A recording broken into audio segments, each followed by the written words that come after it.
한 번은 미국 프로빈스타운 해역에서 잠수함이 침몰하는 사고가 있었습니다.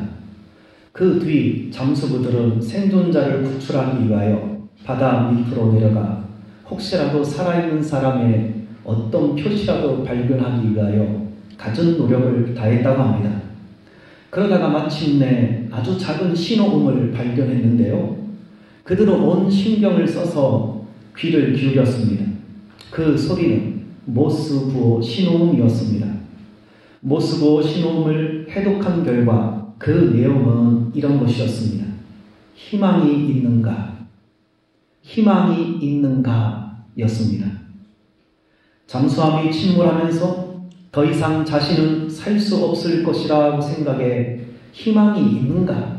희망이 있을까라며 희망을 잃어버린 한 사람의 절규의 신호였던 것이었습니다. 인간은요, 희망이 사라지게 되면요, 그때부터는 절망에 빠지게 됩니다. 희망이 0%도 없다면 그때부터 인간은 완전한 절망에 빠지게 됩니다. 그리고 인간은 희망이 사라진 그때부터 죽은 거나 마찬가지입니다. 몸은 살아있는 것처럼 보이지만 꼭 좀비가 움직이는 것과 같은 그런 삶을 살게 됩니다. 미국의 심리학자인 에릭 프롬은 인간에 대한 정의를 이렇게 내렸습니다.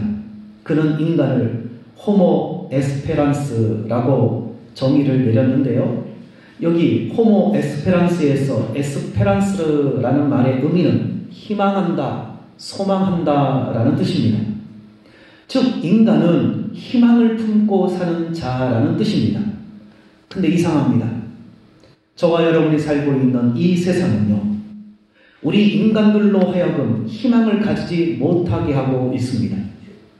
희망을 잃어버리도록 만들고 있습니다. 그래서 인간들로 하여금 인간다운 삶을 살지 못하도록 하고 있는 게 저와 여러분이 살고 있는 세상입니다. 그래서 우리는 이 세상을 험악하고 죄악된 세상이라고 부르짖는 겁니다. 그래서 오늘날의 현실은 가정에서, 학교에서, 직장에서, 사회에 있는 수많은 사람들이 희망을 잃고 방황하고 있다는 사실입니다. 희망을 잃어버린 사람들은 인간다운 삶을 살기 어렵습니다. 그래서 퍽 하면 자살을 하는 겁니다. 왜 자살을 하냐고요? 희망이 없어서 그런 것입니다. 그래도 남에게 피해 주지 않고 혼자 자살하는 이들은요, 그래도 양방축에 속합니다. 하지만 나 혼자 안 죽어 하며 남들에게 피해를 주는 나쁜 이들도 있습니다. 금주에 진주 아파트 방화 및 살인범의 얼굴이 공개되었는데요. 피해자 유족들에게 하고 싶은 말이 뭐가 있냐라는 질문에 그는 이렇게 이야기했습니다. 먼저 죄송하다고 말씀을 드리고요. 저도 하소연했고 10년 동안 불이익을 당했었습니다. 하루가 멀다고 불이익을 당하면 화가 날 때도 있고 경찰서든 국가기관이든 하소연을 해도 제대로 도와주지 않아서 이런 일을 한 것입니다. 라고 대답을 했습니다. 무슨 말입니까? 이 사람도 자신이 겪게 되는 불이익을 해결할 수 있다는 희망을 가지고 경찰서 또는 관계기관을 찾아갔는데 조금도 도움을 받지 못하자 더 이상 희망이 사라지자 그래서 화가 나 인간답지 못한 그런 만행을 저질렀다는 것입니다. 이처럼 희망을 잃어버린 인간은 인간다운 삶을 포기하고 맙니다. 비참한 삶을 살게 됩니다. 하지만 성도 여러분, 신앙은요, 이런 인간들과 근본적인 차이가 있습니다. 왜 그렇습니까? 신앙에는요, 뚜렷한 희망, 너무나도 확실하고도 분명한 희망이 있기 때문입니다. 이런 뚜렷하고도 확실한 분명한 희망이 있기 때문에 신앙에는요, 그 어떠한 상황에서도 낙심하거나 좌절하거나 절망하지 않습니다. 아니 왜 낙심하거나 좌절하거나 절망하지 않는다는 말입니까? 이 세상을 살다 보면 특별히 이 세상은 험악하고 죄악된 세상이니까 낙심하거나 좌절하거나 절망해야 할 일들이 얼마나 많이 있습니까? 근데 왜 신앙인들은 그 어떤 상황에서도 낙심하거나 좌절하거나 절망하지 않는다는 겁니까? 그것은 바로 뚜렷하다고도 확실하고도 분명한 희망이 있기 때문입니다. 그렇다면 도대체 신앙인들이 가지고 있는 그 뚜렷하고도 확실하고도 분명한 신앙, 희망이 도대체 뭐길래 이렇게 낙심하거나 좌절하거나 절망하지 않는다는 것일까요?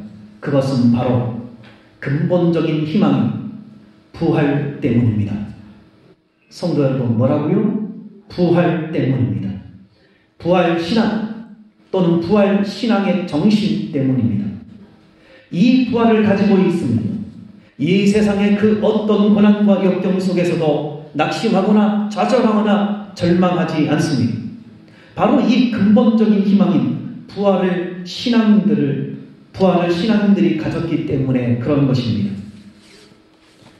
이 부활의 신앙을 가지면 아무리 험악하고 지역된 세상이라 할지라도 이 세상을 이겨내며 승리하는 삶을 살 수 있습니다. 그래서 바로 진정한 신앙인은요, 바로 그 가슴 속에 너무나도 뚜렷하고 확실하고 분명한 부활 신앙을 가진 자들입니다. 부활의 신앙이 없는 신앙은요, 신앙이라 할지라도 언젠가는 이 세상의 그 어떤 곳으로 낙심과 좌절과 절망을 겪게 되어 있습니다. 분명 신앙이라서 이 세상의 그 어떤 것에도 낙심하거나 좌절하거나 절망하지 않을 것 같았는데 이상하게 신앙인이면서도 이 세상의 그 무언가로 인하여 넘어지고 자빠지고 쓰러지더니만 낙심하고 좌절하고 절망하는 겁니다. 그리고 더 나아가서는 인간의 삶을 포기하고 비참한 삶을 사는 신앙인도 있습니다. 왜 이렇게 비참한 삶을 사시냐고 물어보았더니만 글쎄 전에 자기도 신앙인이었다는 겁니다. 글쎄 전에 청년부 회장도 하고 여전도회 남전도회 회장도 했고 심지어는 항종직인 중직자 직분도 받은 사람이라고 합니다. 더 놀라지 마세요. 목회를 한 분도 있습니다. 왜 이런 문제가 생긴 것일까? 신앙인이면서도 잘못된 희망을 가졌기 때문입니다. 우리 신앙인에게서 최고 근본적인 희망은 바로 부활 신앙입니다. 이 부활 신앙 정신이 없으면 제대로 된 신앙이 되지 못합니다. 주님의 제자들도 그랬습니다. 처음 제자들이 주님을 만나기 전에는요, 하루하루 세상 살아가는 것이 참으로 힘들고 지겨웠습니다. 하루하루 밥 먹고 사는 게 왜 이리 힘들었는지, 열심히 일을 해도 입에 풀칠하기 힘들었습니다. 남들처럼 떵떵거리며 저 종교 지도자들처럼 넉넉한 삶을 사는 것이 아니었습니다. 아무리 일을 해도 바다에 나가서 물고기를 잡아도 그들의 삶은 확 달라지는 것은 없었습니다. 그러면서 이들은 점점 희망을 잃어버리게 되었습니다. 그때 제자들은 주님을 만났습니다. 주님을 통해서 제자들은 희망을 보았습니다. 주님을 따라가게 되면 우리가 가지고 있는 모든 인생사의 문제를 해결할 수 있구나라며 주님을 따르게 되었습니다. 주님께서 오병이로 5,000명을 먹이시고 남은 음식이 12바구니나 남았을 때 역시 우리가 주님을 따라가기 너무나도 잘했구나. 또 7병2호로 4,000명을 먹이시기까지 했을 때도 제자들은 너무나도 좋아라 했습니다. 심지어 각종 병자들이 주님께 찾아왔을 때도 주님은 이적과 기사로 병자들을 한 명도 남김없이 고치시는 것을 보고 좋아라 했습니다. 왜 제자들이 이리도 좋아했습니까? 그것은 바로 주님을 통해서 더 나은 삶을 살 수 있다는 희망을 가졌기 때문입니다. 그래서 제자들은요, 호시탐탐 주님이 이 나라의 왕이 되실 때 과연 누가 주님의 우편, 주님의 좌편에 앉을 것인가를 놓고 호시탐탐 노리기도 했고, 심지어는 이것을 놓고 자기들끼리 다투기까지 했습니다. 근데 주님께서 갑자기 고난을 받으신다더니만 십자가에 달려 죽으셨습니다. 아니, 주님을 통해서 주님이 이 나라의 왕이 되시면 한자리에서 더 나은 삶을 살 수 있을 것이라는 그 희망을 가지고 지금까지 버티고 살아왔는데 그 희망이 산산조각 나버린 것입니다. 그리고 주님께서 십자가에 달려 죽으신 후부터 제자들의 삶은 낙심, 좌절, 절망이었습니다. 누가요? 제자들의 삶은 낙심, 좌절, 절망이었습니다. 누가요? 제자들이.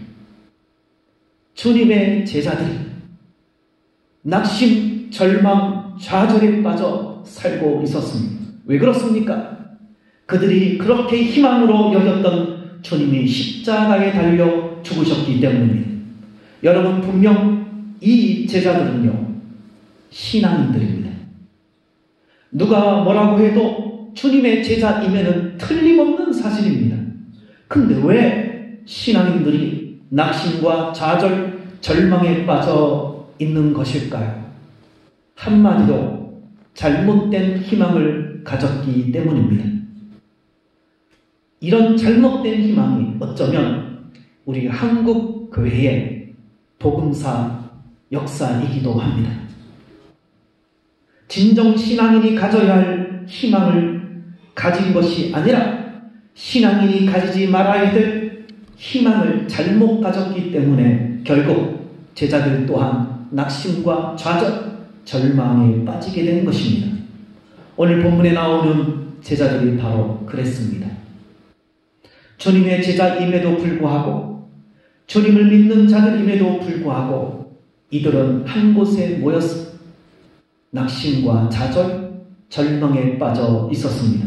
왜요? 잘못된 희망을 가지고 있다가 주님께서 십자가에 달려 죽으시니까 한순간의 희망이 사라짐으로 결국 낙심과 좌절, 절망에 빠지게 된 것입니다. 19절에 보니까 두려워하기까지 했습니다. 유대인들이 자신들을 잡아가 죽일까봐 죽음에 두려워서 벌벌 떨기까지 했습니다. 전에는 주님의 오병이요, 칠병이요, 기적의 역사를 나타냈을 때는 그렇게 좋아라 하며 자랑스러워 했단 말입니다. 별의별 병자들을 기적의 역사로 고치시는 주님의 제자라는 것이 너무나도 좋고 자랑스러워 했었단 말입니다. 그런데 지금 주님이 이 세상에서 죽고 없어지자 제자들은요, 한두 그 좋아라 하고 자랑스러워했던 마음은 온데간데 없고 글쎄 두려움에 떨고 있었던 것입니다. 한두 명이 아니었습니다. 그것에 모인 모든 제자들은 다 두려움에 벌벌 떨며 낙심과 좌절과 절망에 빠져 있었습니다. 이 얼마나 볼품없는 제자들입니까? 예수님이 살아 있을 때는 그렇게 당당하고 그렇게 자랑스러워했던 제자들이 이게 뭡니까? 그렇게 무서워하며 그렇게 움츠리고 있고 그렇게 낙심, 좌절, 절망하고 있는 찡그리는 얼굴, 참 보기 민망할 정도입니다. 그러나 주님은요, 신앙인들을, 믿는 자들을 가만히 두지 않으셨습니다. 비록 잘못된 희망을 가지고 낙심과 절망과 좌절에 빠져 있는 제자들이었지만 그들을 가만히 두시지는 않았습니다. 단 한 명도 가만두지 않으셨습니다. 본문에 보면요, 제자들이 가져야 할 올바른 희망, 즉 부활의 주님으로 다시금 제자들에게 나타나 주셨습니다. 주님께서 직접 제자들을 찾아가 주셨습니다. 그러면서 하신 첫 말이 평강이 있을지어다. 문을 걸어 잠그고 두려움에 떨고 있던 제자들에게는 기절할 만한 그런 일입니다. 갑자기 문을 잠그고 두려움에 떨고 있는데 갑자기 누군가가 나타나서 평강이 있을지어다 하라고 했으니 놀랄 만도 합니다. 하지만 주님은 놀란 제자들을 위해서 곧바로 주님의 손과 옆구리에 상처를 보여주시면서 주님임을 확인시켜 주셨습니다. 주님임을 확인한 제자들은 기뻤습니다. 이때 주님은 또다시 평강이 있을지어다 라고 반복해 말씀하셨습니다. 왜 이렇게 두 번이나 반복하면서 평강이 있을지어다 라고 말씀하시는 것일까요? 이들 분명 주님의 제자들입니다. 신앙이 있는 자들입니다. 믿음이 있는 자들입니다. 근데 도대체 뭐가 부족해서 또 평강이 있을지어다 라고 두 번이나 반복해서 말씀하시냐라는 말입니다. 그만큼 지금 제자들에게는요, 너무나도 낙심과 좌절, 절망에 빠져 있었다는 사실입니다.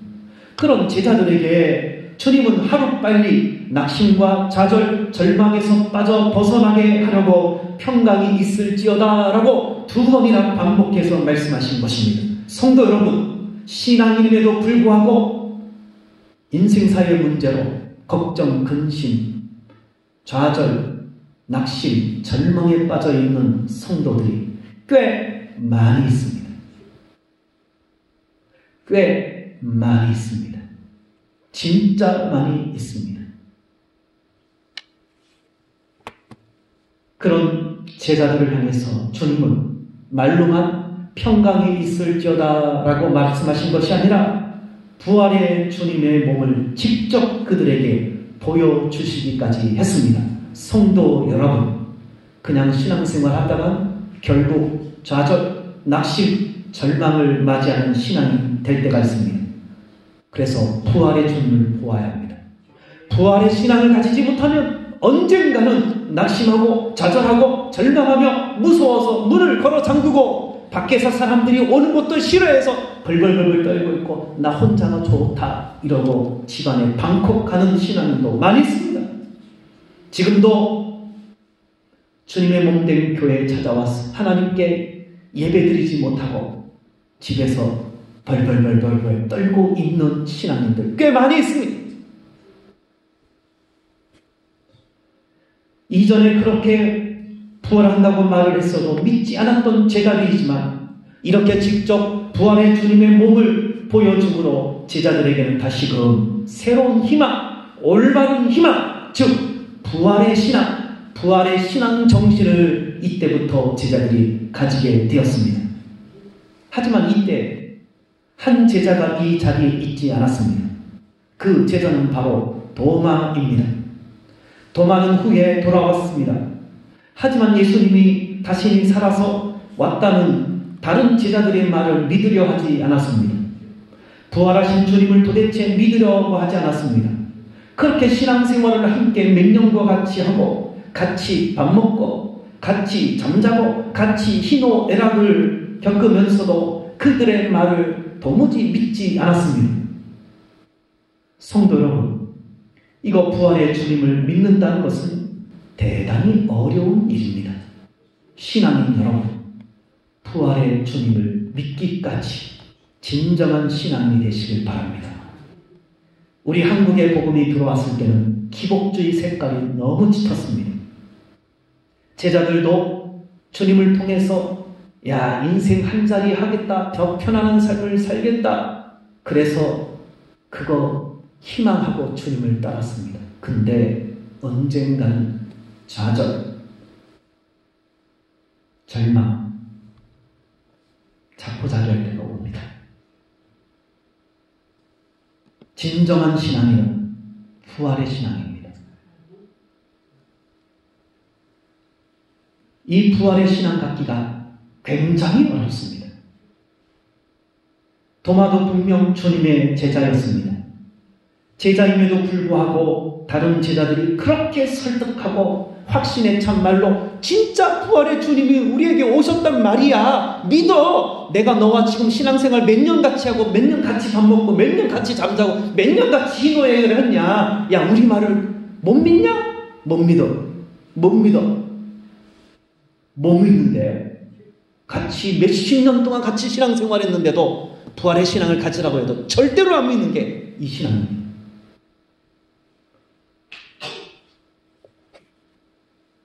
하지만 그런 부활의 주님을 믿지 못하는 도마를 위해서, 단 한 명을 위해서 주님은 또다시 나타나셨습니다. 똑같이 모든 문이 닫힌 상태에서 제자들에게 나타나시면서 평강이 있을지어다 라고 말씀하셨습니다. 그리고는 아직까지 부활의 주님을 믿지 못하는 도마에게 다가가셔서 네가 직접 네 손가락으로 내 손과 내 옆구리에 있는 상처에 넣어보고 믿음 없는 자가 되지 말고 믿는 자가 되어라 라고 말씀하시는 겁니다. 이때 도마는요, 주님의 상처 자국을 만지지도 못하고는 그 자리에서 이런 고백을 했습니다. 나의 주님이시여 나의 하나님이십니다. 이때 주님은 뼈가 있는 교훈의 말씀을 하셨습니다. 이 말씀을 우리가 주목해 볼 필요가 있습니다. 자, 성도 여러분, 신앙 있는 성도 여러분, 이 말씀을 주목하시고 교훈을 받으시기 바랍니다. 우리 믿는 자들은 이런 말씀을 꼭 교훈을 받아야 합니다. 우리에게도 부활신앙을 갖지 못하게 하는 요소들이 참 많이 있습니다. 그러니 이 말씀을 통해서 주님의 뼈아픈 교훈의 말씀을 믿음으로 신앙으로 받아들이시길 바랍니다. 본문 29절의 말씀입니다. 같이 읽습니다. 시작. 예수께서 이르시되 너는 나를 본고로 믿느냐? 보지 못하고 믿는 자들은 복되도라 하시니라. 이 말씀의 의미가 뭡니까? 믿는 자라면 직접 눈으로 보고 경험하고 믿는 것이 아니라 말씀만으로 믿는 자가 되어라 라는 이야기입니다. 부활의 신앙이 있다 그러면 아멘 하고 받아들이고, 저 천국이 있다 그러면 아멘 하고 받아들이고, 신앙생활을 믿음 생활을 제대로 하면 저 천국에서 상급이 있다, 의의 면류관이 있다, 바울처럼 그래서 선한 싸움을 싸우고 달려갈 길을 마치고 믿음을 지켜라 그러면 아멘 하고 믿어야 되는데 안 믿어져요.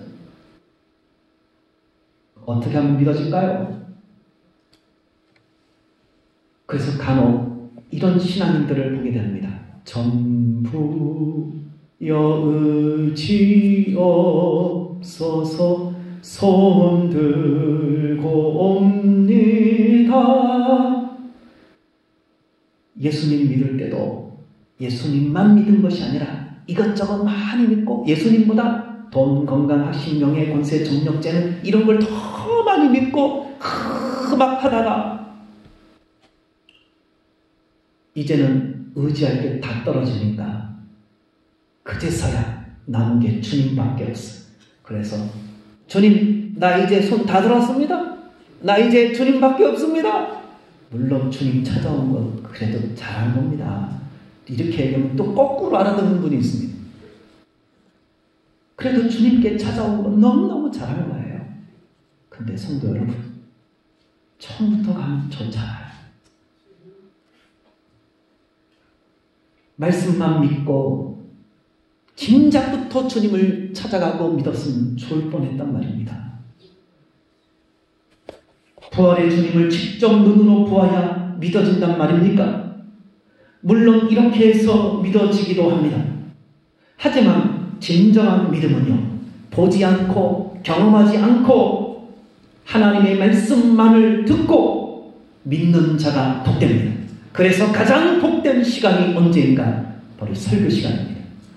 이 설교 시간에 눈을 부릅뜨고 목사님, 하나님의 말씀 전해주세요. 제가 듣나 안 듣나 봐라. 믿나 안 믿나 한번 보시라고요.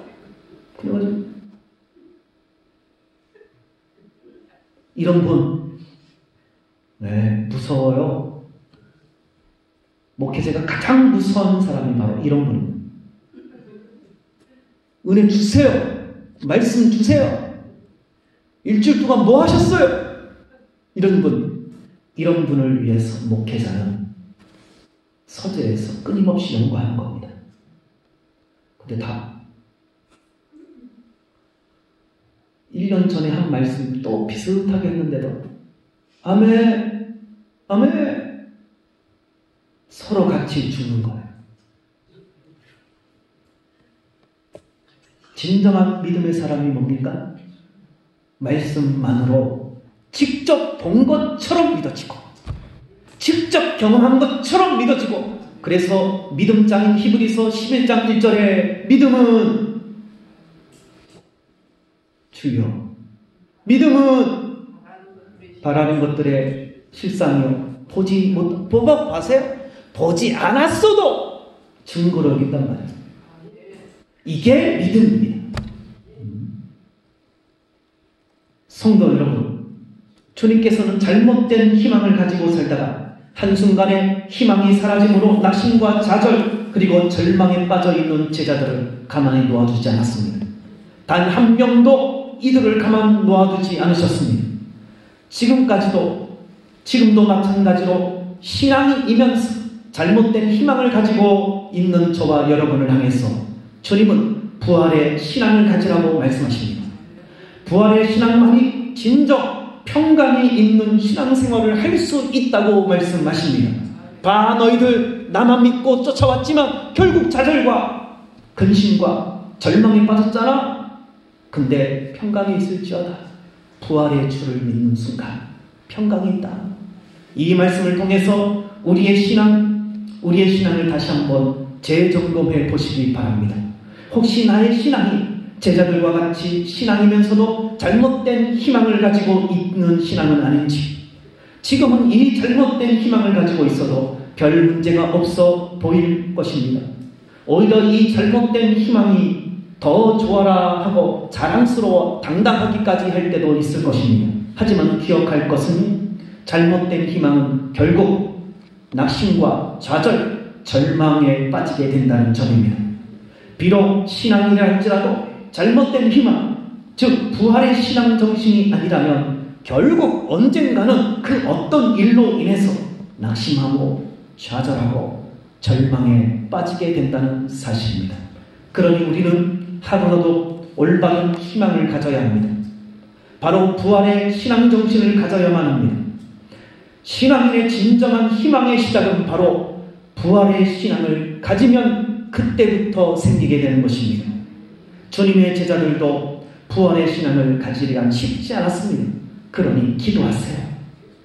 믿음 달라. 그래서 말씀을 통해서 믿게 해달라. 보는 것보다, 경험하는 것보다, 체험하는 것보다 말씀을 통해서 믿는 자가 되게 해달라고 기도하시기 바랍니다. 그러나 이 부활의 신앙을 가진 이후의 제자들의 삶은요, 역시 확실히 이전에 잘못된 희망을 가질 때와는 차원이 다른 신앙생활을 했습니다. 자, 보십시오. 하나같이 다 주의 말씀을 듣고 사방팔방 곳곳을 다니면서 주의 복음을 전했습니다. 부활의 복음을 전했습니다. 자신들과 같이 올바른 희망을 가지라고 부활의 주님을 전하면서 죽는 날까지 살았습니다. 그리고 이 복음을 전하다가 주의 제자들은 하나같이 다 순교를 당했습니다. 부활의 신앙 정신이 있었기에 이전과 같이 죽음을 두려워하여 문을 잠그고 그런 행동을 하지 않고 부활의 신앙을 가졌기에 당당하게 자랑스럽게 죽음 앞에서도 떳떳하게 주님을 외치다가 순교를 당했습니다.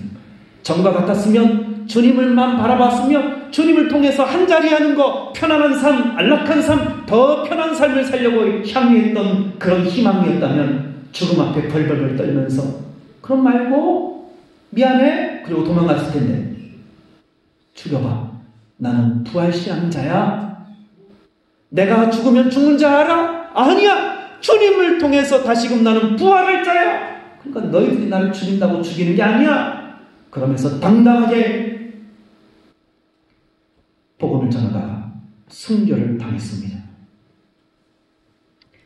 의심 많았던 도마도 부활의 신앙을 가졌습니다.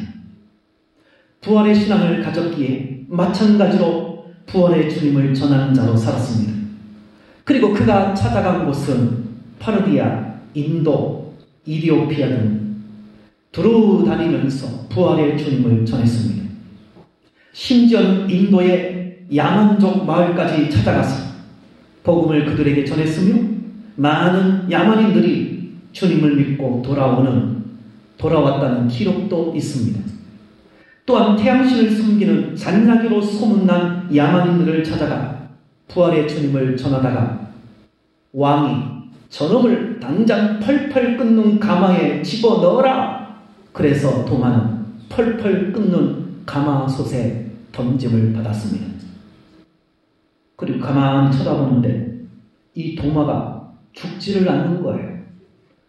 펄펄 끓는 가마솥 물에 어떻게 해요? 몸이 막 살점이 찢겨나가고 뜯겨나가고 막 하고 비명 행사를 하면서 죽어야 되는데 멀쩡한 겁니다. 그때 우상을 섬기는 제사장이 긴 창을 가지고 도마의 옆구리를 찔러서 창에 찔려 죽음을 당했다고 기록에 적혀 있습니다. 의심 많았던 도마는 끝까지 부활의 주님, 부활의 신앙을 가진 이후로는 의심 하나 하지 않았습니다. 죽음이라는 공포가 다가왔을 때도 떳떳하게 나는 부활신앙자이다. 그 어려움 속에서도 끓는 가마 속에서도 그는 나는 부활신앙자다. 주님을 외치면서 그는 창에 찔려 죽어갔습니다. 순교를 당했단 말입니다. 왜 도마는 이렇게 잔인한 야만인들이 있는 곳까지 찾아가서 복음을 전하다가 결국 순교를 당한 것일까요? 그것은 바로 부활의 신앙을 가졌기 때문입니다. 이 부활의 신앙으로 죽음조차도 두려워하지 않고 복음을 전하다가 죽임을 당한 것입니다. 과거에 그가 부활의 주님을 믿지 못하고 의심했던 것을 너무나도 후회하며 가슴을 치며 죽음 앞에 벌벌 떨었던 것이 너무나도 속상하고 창피해서 이제는 다시 한번 이런 기회가 오면 나는 절대로 죽음 앞에서 도망가지 않으리라. 벌벌 떨지 않으리라. 결국 그는 죽음 앞에서 떳떳하게 부활의 신앙자로 너희들이 나를 죽일 수는 있어도 나는 죽지 않는다. 그리고 부활로 살아난 저 하늘나라에서. 안 보이세요? 이게 보이는 사람은 그때부터 놀라운 신앙생활을 하게 됩니다. 도마는 부활의 신앙을 확실히 믿었기 때문에 죽음조차도 두려워하지 않았습니다. 오히려 부활한 후에 주님의 칭찬과 존귀와 영광을 받아 누릴 것을 더 기대하고 부활의 신앙을 가지고 신앙생활했던 것이었습니다. 성도 여러분, 부활의 신앙자는 낙심하지 않습니다. 좌절하지 않습니다. 절망하지 않습니다. 환경이 어떠하든지 간에 낙심하지 않거나 좌절하거나 절망하지 않습니다. 왜 그렇습니까? 부활이라는 희망을 가졌기 때문입니다. 다시 살아나기 때문에 그렇습니다. 성도 여러분, 어젯밤에 잘 주무시고 오셨죠? 주무시기 전에 어머 무서워, 나 이거 눈 감으면 내일 못 일어나는데, 영원히 못 일어나는데, 그러고 벌벌 떨면서 주무신 분 있습니까? 다시 눈 뜰 것이 없기에 확 눈을 감는 겁니다. 물론 불면증에 있는 분은, 우리 권사님 중에 한 분도 불면증이 있어서 눈이 안 감긴대요. 그것도 복이요. 잘 사용하면. 이상한 데 사용하니까 문제요. 잘 사용하면 됩니다. 사람마다 다 체질이 다르고 생활 양식 습관이 다르기 때문에, 환경이 다르기 때문에 이 부활 신앙만 있으면 그거 잘 이용하면 됩니다. 어떤 환경이 오더라도 부활 신앙자는 낙심하거나 좌절하거나 절망하지 않습니다. 바로 부활이라는 희망이 있기 때문입니다. 심지어는 미래의 칭찬과 존귀와 영광, 상급이 있습니다. 그것을 바라보고 내가 이 몸의 육체를 벗으면 그때 가서 저 영광을 받아 누리니까 사도 요한 같은 사람은 밤무섬에서 주 예수여 어서 오십시오. 또 이렇게 했더니, 목사님 저도 빨리 가고 싶어요. 신앙이 아직 안 됐는데 빨리 가보면 안 돼요. 적어도 이런 부활신앙, 죽음조차도 두려워하던 그런 신앙이 돼야지. 아이고 힘들어 죽겠네, 빨리 죽고 싶어. 그거는 힘들어서 그런 거잖아. 저 천국의 영광을 보고 그런 것이 아니잖아요. 그래서 이 부활신앙자는요, 역경과 고난 속에서 오히려 더 기뻤습니다. 왜? 현재의 고난은 장차 내가 받게 될 영광과 좋게 비교할 수 없기 때문에 더 기뻐했습니다. 야고보서에 여러 가지 시험을 만나고도 온전히 기쁘게 여기라. 왜 시험을 만났는데, 고난을 만났는데 기쁘게 여깁니까? 바로 저 천국에 그 엄청난 영광이 있기 때문에 그렇습니다. 바로 부활신앙 때문에 그런 겁니다. 성도 여러분, 이 부활신앙을 갖게 되면 매사에 당당해집니다. 자랑스러워집니다. 기뻐합니다. 즐거워합니다. 그래서 저희 교회같이 사람이 별로 없어서, 봉사자가 별로 없어가지고 도맡아 한단 말입니다. 우리는 한 사람이 이력하는 것이, 한 사람이 이력을 하는 것이 아니라 한 사람이 한 5-6개 합니다. 그래도 이 부활신앙을 가진 자는 좋아라 하고 하는 거예요. 왜? 장차 저 나라에 영광이 있기 때문에. 바로 부활신앙 때문입니다. 성도는 부활신앙을 가지시기 바랍니다. 진정한 신앙인은요, 바로 부활신앙을 가진 자입니다. 그리고 이 부활신앙 정신을 가지고 썩을 것을 심고 썩지 않을 것을 얻고, 눈물의 씨앗을 뿌리고 기쁨의 단을 얻고, 육의 것을 심고 영의 것을 얻고, 세상 것을 심고 천국의 것으로 얻게 되는 것. 이런 부활신앙자가 되셔서 우리의 남은 인생에 확실한 신앙자로서의 기쁨과 즐거움과 행복한 신앙생활 되기를 주의 이름으로 축복합니다. 기도하겠습니다. 하나님 아버지, 은혜와 사랑 감사합니다.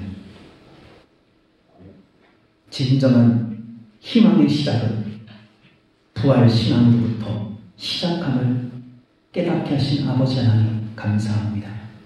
이것을 위해서 도무지 부활이 뭔지 깨닫기 어렵고 이해하기 어려우니 주님께서 부활의 첫 열매가 되어주셔서 이런 게 바로 부활이야 라고 가르쳐주시고 교훈하신 주님 감사합니다. 주님의 부활의 모범을 본을 따라서 우리도 부활신앙을 가지고서 믿음으로 이 험악하고 죄악된 세상을 싸우며 이기며 승리하며 살아가는 믿음의 성도들 되게 하여 주옵소서. 감사하고 예수님의 이름으로 기도드리옵나이다. 아멘.